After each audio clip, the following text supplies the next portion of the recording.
as kind, lang verwag.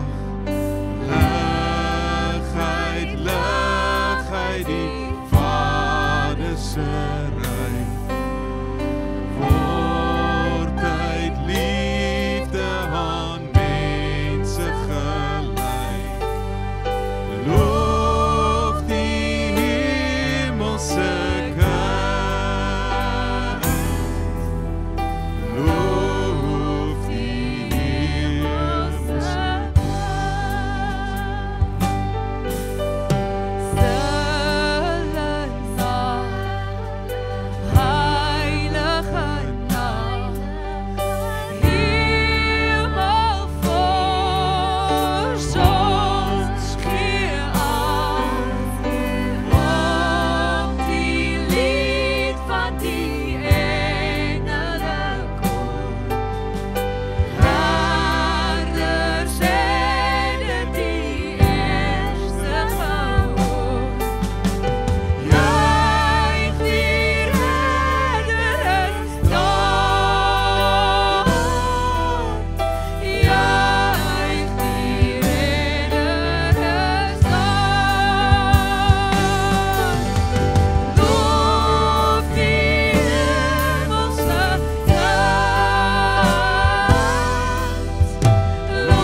Dankie Jesus.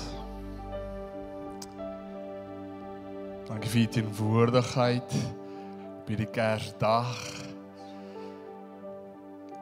Daar waar ons nou is, saam familie,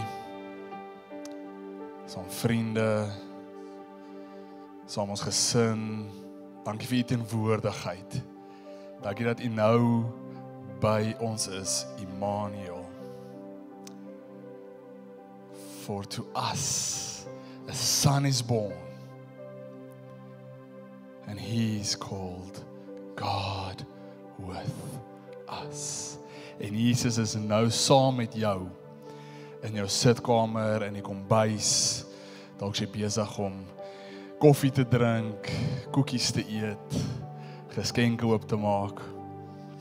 Ervaar net vir 'n oomblik sy teenwoordigheid. Sy vrede en die vreugde onder mekaar. Die geselligheid, die liefde. Dankie Jesus. Dankie vir U woord. Dankie dat die aanbidding die weg gemaak het vir U woord om op vrugbare grond te kom val. Mag ons in hierdie woord oomblik, in die studie oomblik van U woord, mag dit ons stig, mag ons dit geloof weer gestig word, mag ons encouraged wees. In Jesus naam. Amen. Amen. Dankie aanbiddingsspan en geseënde Kersfees vir 2024. Wat 'n wonderlike voorreg is dit nie om saam met julle te kan wees op hierdie Kersdag nie. Dalk nie fisies nie, in 'n gebou nie, maar ons is aanlyn. Dit voel weer soos die COVID dae, soos dit vir my so voel op hierdie oomblik, maar dit is daarom nie, prys die Here daarvoor. En ek is opgewonde vir die woord wat ek graag met julle wil deel op hierdie spesiale dag. En soos baie van julle seker al weet, Kersfees is my gunsteling seisoen. Ek verkies dit bo my eie verjaarsdag. Ek hou net meer van Kersfees, al van klein af. Dalk is dit omdat dit somer is. Die hele vibe is net lekker. En die geskenke oopmaak en almal se gesigte wanneer hulle die Kersfeesboom liggies sien aangaan. En kyk, my Kersfeesboom in ons huis is al opgeslaan in November. Daar aan die begin November. So ons celebrate al Kersfees vir amper 2 maande lank. Amen. Maar vandag is natuurlijk 'n spesiale dag. Jesus se geboorte. Ons weet dit is nie die regte dag of die regte datum dalk nie, maar ons vier die konsep daarvan. Jesus is gebore. En ek wil vanoggend vir julle, of vandag, wanneer jy ook al hierdie kyk, skrifversie lees in Matteus 1 en dit is presies die opskrif. The birth of Jesus the Messiah. Nou vanaf vers 18 af, het sê die volgende, This is how Jesus the Messiah was born. His mother Mary was engaged to be married to Joseph, but before the marriage took place, while she was still a virgin, she became pregnant through the power of the Holy Spirit. Joseph, to whom she was engaged, was a righteous man and did not want to disgrace her publicly, so he decided to break the engagement quietly. As he considered this, an angel of the Lord appeared to him in a dream. Joseph, son of David, the angel said, Do not be afraid to take Mary as your wife, for the child within her was conceived by the Holy Spirit, and she will have a son, and you are to name him Jesus, for he will save his people from their sins. All of this occurred to fulfill the Lord's message through his prophet. Look, the virgin will conceive a child. She will give birth to a son, and they will call him Emmanuel, which means God is with us. And when Joseph woke up, the angel of the Lord, he did as the angel of the Lord commanded and took Mary as his wife. En ek gaan net tot daar so lees, en ons het klaar die woord geseën, en ek wil vanoggend met julle praat oor die storie van Jesus se geboorte, maar uit die perspektief van Josef se storie. Sien, Josef was natuurlik die pa van Jesus gewees, die aardse pa van Jesus gewees. En hy was die een wat saam met Maria sou getrou het en groot geword het, hulle eie kinders, nie idee gehad dat wat gaan gebeur in hulle toekoms, dat hulle die redder van die wêreld gaan groot maak eendag nie. So ek gaan 'n bietjie uit Josef se perspektief uitgaan, en as julle met my sal saam gaan in die storie in, jammer kameraman. Ek wil 'n bietjie kyk, ons moet besef, Josef was mens net soos ek en jy. En Josef was verlief op Maria gewees. En as jy mooi terugdink, as jy in 'n verhouding is, of gelukkig getroud is, en ons eer die Here daarvoor, maar as jy kan onthou die butterfly oomblikke wat jy gehad het, toe jy jou vrou of jou man gesien het, en jy net besef het, maar wow, dis die een, en ek is bereid om my hele lewe vir hierdie persoon te gee, en ek gaan alles in hierdie verhouding insit, om seker te maak, dat hierdie verhouding werk, en ek gaan tyd en energie en geld spandeer om seker te maak dat ons gaan saam oud word, ons gaan saam 'n gesin begin, ons gaan saam 'n huis bou, ons gaan saam 'n toekoms bou vir ons. Ons is in hierdie. En die butterflies, wanneer jy 'n drukkie gee en wanneer jy mekaar 'n swinkie gee, daai warm gevoel wanneer jy saam met 'n persoon is wat jy net weet, hierdie is my tuiste. Nou Josef het 10 teen daardie selfde gevoel gehad met Maria.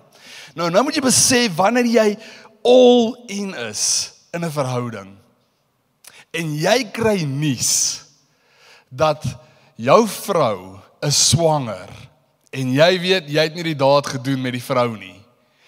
Die teleurstelling en die seer wat Josef moes ervaar het in daardie oomblik, kan dalk nie eens beskryf word nie.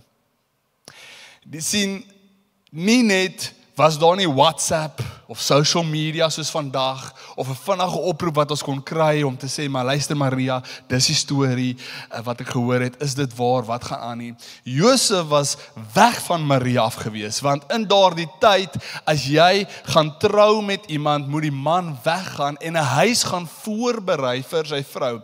En niemand weet hoe lank hierdie voorbereiding vir die huis is nie. Die dag as die huis klaar is, dan kom die man terug met 'n jubel en 'n juig na die vrou se dorp toe en na haar huis toe en kom haal haar om in die huwelik in te gaan. So daar was hierdie it was a distant relationship gewees tussen Maria en Josef. So die nuus het Josef ontvang en hy kon nie onmiddellik reageer soos hy graag wou gereageer het met 'n WhatsApp of 'n emoji wat hy kan stuur om te sê hy is hartseer of 'n WhatsApp status om te sê ag alweer net 'n verhouding wat nie uitwerk nie. En dan reageer almal op die status om te kyk wat gaan aan en hoekom maak jy so status. Sien, dit was nie daar gewees nie. En Josef ervaar die hartseer en hy ervaar die pyn en hy ervaar die teleurstelling want hy kan nie verstaan hoe is Maria swanger nie. Ons is dan verlief.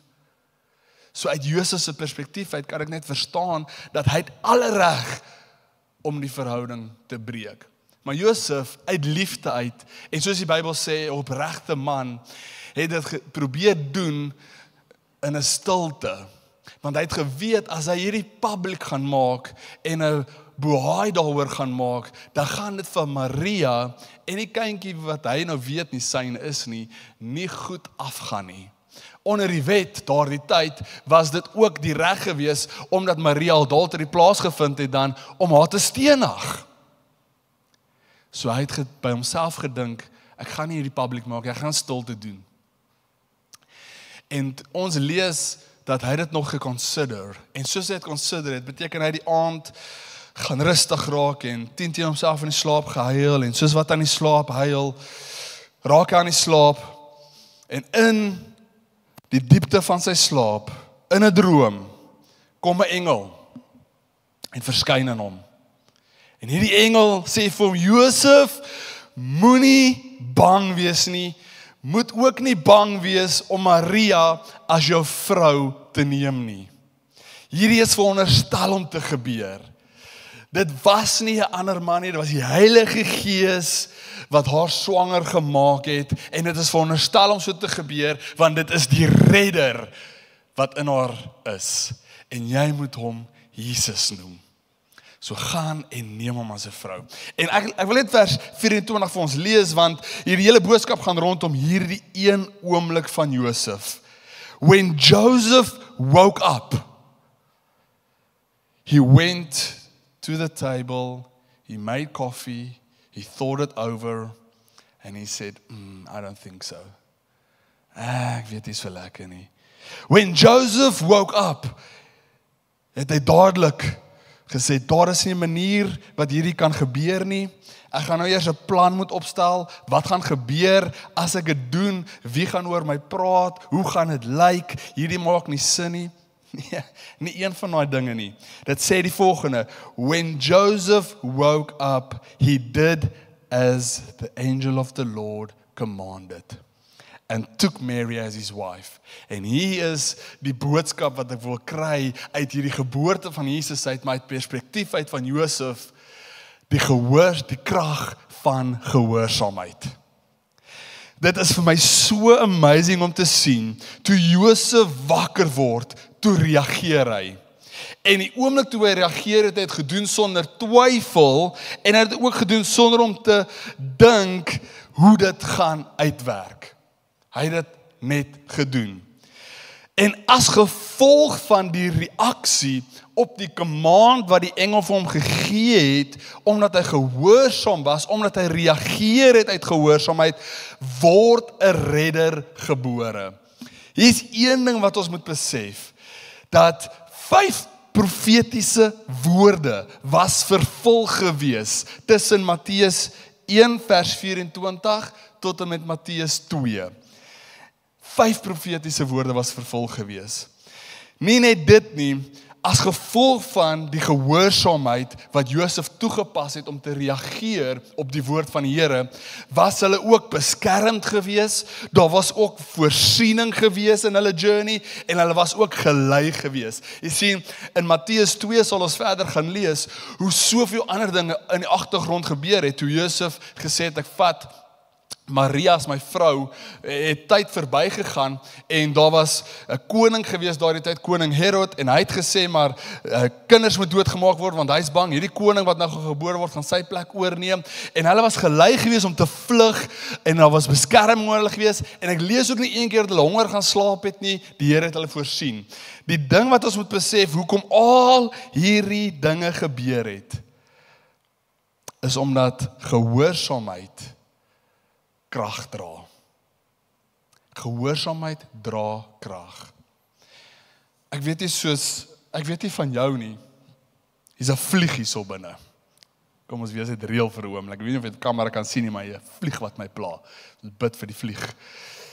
Ek weet nie van jou nie, maar baie keer wonder ek, wanneer kom daardie profetiese woord in my lewe waar? Of die belofte wat Jesus vir my gegee het uit sy woord uit, hoeveel maande terug, hoeveel jaar terug, wanneer gebeur het? Hoe gaan dit gebeur? Hoe lyk dit? Hoekom word die profetiese woord nie vervul nie? Wat ons moet besef is, gehoorsaamheid vervul profetiese woord en beloftes. Gehoorsaamheid beskerm, gehoorsaamheid voorsien en gehoorsaamheid bring lyding. Dis net uit gehoorsaamheid wat hierdie dinge kon gebeur het van Josef. En hy het die alle reg gehad om nie voort te gaan met hierdie verhouding nie. Ek kon net imagine het hoe hy gevoel het, soos ons vroeër verduidelik het. Maar toe hy die woord kry, toe reageer hy. Die groot ding wat ons dalk meer vashak in ons lewens, is wanneer ons 'n woord ontvang van Jesus, wanneer ons 'n woord ontvang van die Heilige Gees, dan sit ons eers en ons wonder oor, hoe gaan hierdie uitwerk? Wat gaan gebeur? Hoe gaan dit lyk? Gehoorsaamheid speel 'n rol in jou beskerming, in jou voorsiening, in lyding en in profetiese woorde wat vervul word. Ek wil aan die vra om op te kom sodat ons in afsluiting toe kan gaan. Sien, gehoorsaamheid, nie net moet daar 'n reaksie wees teenoor die woord om te sê maar ek's gehoorsaam tot die woord. Ek reageer en ek sê yes Lord, send me. Hier is ek, stuur my. Dit het 'n prys gekos. Gehoorsaamheid kos 'n prys. Die oomblik wat Josef besluit het om te reageer, het dit hom die volgende gekos. Nou net so voort ons gaan in wat dit Josef gekos het en wat dit vir my en jou gaan kos om ook gehoorsaam te wees, moet ons ook besef, Jesus het die ultimate prys betaal. En hy het dit gedoen uit gehoorsaamheid. Daardie oomblik, toe hy gebid het in Getsemane, en hy gekom het na sy Vader toe en geweet het wat lê voor, die pyn, die lyding, die seer. Maar sy woorde was, nie my wil nie, maar u wil, Vader. En dit was die Vader se wil. En hy was gehoorsaam gewees en hy het gereageer en dit het hom 'n prys gekos. So gehoorsaamheid kos 'n prys. Wat het dit vir Josef gekos in daardie oomblik? Sien, toe Josef gereageer het dit hom die volgende gekos, om teen sosiale stigma te gaan. Om te gesê, die wêreld sê hierdie kant toe, maar ek moet hierdie kant toe. Ons wil baie keer te veel inblend met die kant van hoe dit aan die wêreldkant lyk en die stigma wat die sosiale stigma wat vir ons geskep word aan hierdie kant. Maar gehoorsaamheid kos dat jy teen dit moet partykeer gaan en teen dit moet dryf en sê ek gaan nie. Jy sien, dit was 'n ding gewees dat Maria moes gestenig gewees het.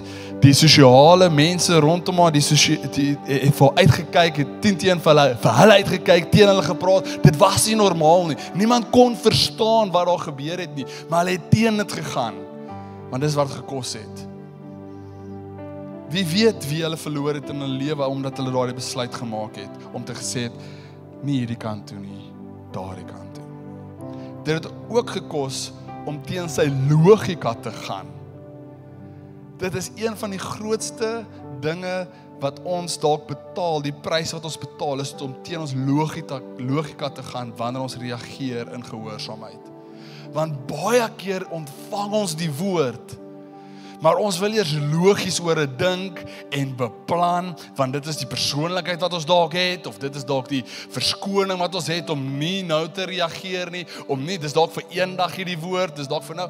Wees gehoorsaam, die prys wat dit gaan kos is om te sê, ek gaan teen my logika moet gaan.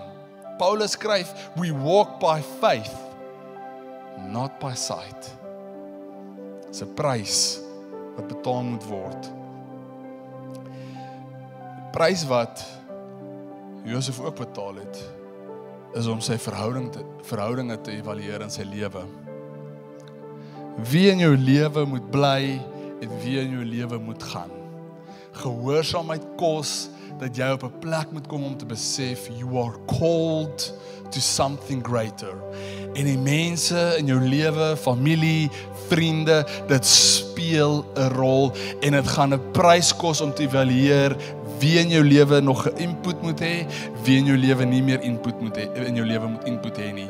Is die vriende in jou lewe besig om jou te stig, te ondersteun, vir jou te bid, saam met jou te celebrate, jou accountable hou, of is die vriende maar net saam jou daar en nie 'n klou wat aangaan nie, wat om te doen nie. Ek sê nie moet almal wegskuif in jou lewe en ophou lief hê nie, maar gaan evalueer sekere verhoudinge.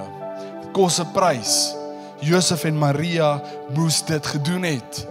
Inteendeel het baie keer gevlug vir hulle beskerming en as gevolg van leiding van die Heilige Gees en hulle kon nie vashou aan sekere verhoudinge, vriendskaplike verhoudinge of familieverhoudinge nie, as gevolg van die gehoorsaamheid om seker te maak dat Jesus is gebore, om seker te maak dat die redder is gebore, om seker te maak dat hy word groot gemaak, veilig. Dit het gekos.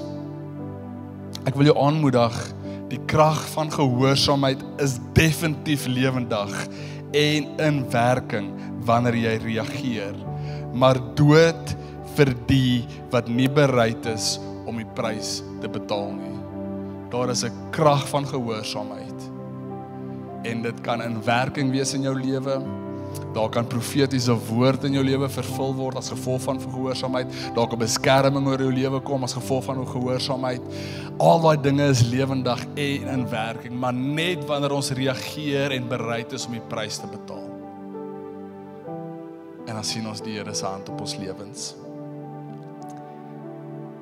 Ek is baie dankbaar dat die grootste prys reeds betaal is. En dit is die prys vir my lewe. Danksy Jesus Christus se geboorte, die gehoorsaamheid uit dit uit, wat gekos het vir Josef, Maria, en almal wat 'n rol gespeel het in daardie tyd. En ek wil afsluit daarmee dat, omdat Jesus ook die grootste prys betaal het vir jou en vir my, deur gehoorsaamheid, het jy ook dieselfde Heilige Gees in jou, om te sê maar, kom ek reageer uit gehoorsaamheid.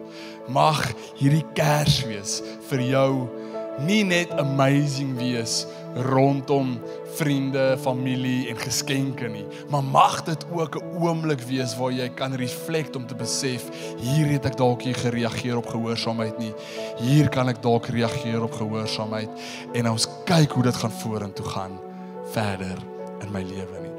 Ek moedig jou aan, in Jesus naam, kom ons begin gehoorsaam wees, wat die woord van die Here al klaar vir ons gegee was.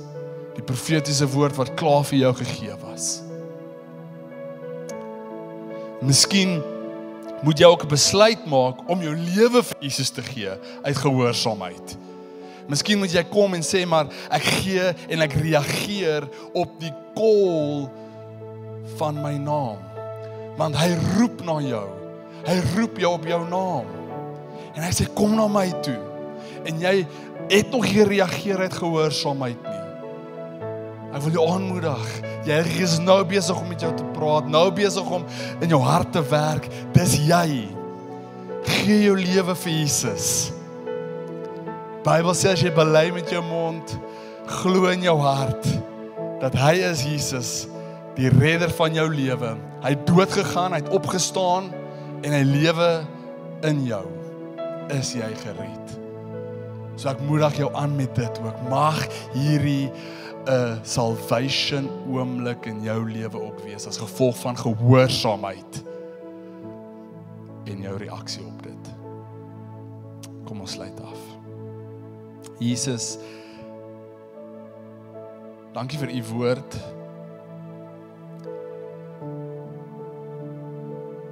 Dankie vir u prys wat u betaal het vir ons. Dankie dat u so getrou was en gehoorsaam was, die voorbeeld was vir ons.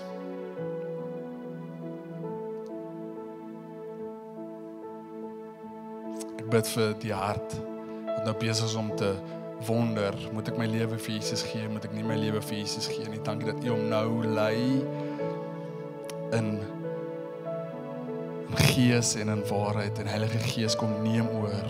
En as jy net saam met my sal sê, Here, ek gee my lewe vir u. Kom wees 'n redder in my lewe. In my lewe. Be the Lord of my life. Thank you for the sacrifice on the cross. Thank you for your blood that flowed for me. For the forgiveness of my sins. I believe in you. Come take my life over. Dankie Jesus vir daardie persoon. En Here, daar waar ons ook dalk struggle om te reageer, omdat ons nog probeer logies daaroor probeer dink, of te beplan, of dat ons bang is om teen die sosiale stigma te gaan, of bang is om sekere verhoudinge in ons lewens dalk bietjie af te staan, sodat ons kan groei en vorentoe gaan. Ek vra Here dat u vir ons sal leiding gee in daardie oomblikke, in Jesus naam. Dat u vir ons sal help deur dit. Wysheid gee, kennis gee. Sê dankie daarvoor, Here. Mag die res van hierdie feesseisoen geseënd wees vir elkeen wat ingeskakel is. Die res van die dag mag die kos geseënd wees. En die wat nie het nie, mag u voorsien vir hulle. Ons eer u daarvoor in Jesus naam. Amen. Mag jy 'n wonderlike dag saam met jou mense waardeer vandag. Mag jy 'n wonderlike feesseisoen verder hê. Ons sien julle weer. Tot volgende keer. Be blessed.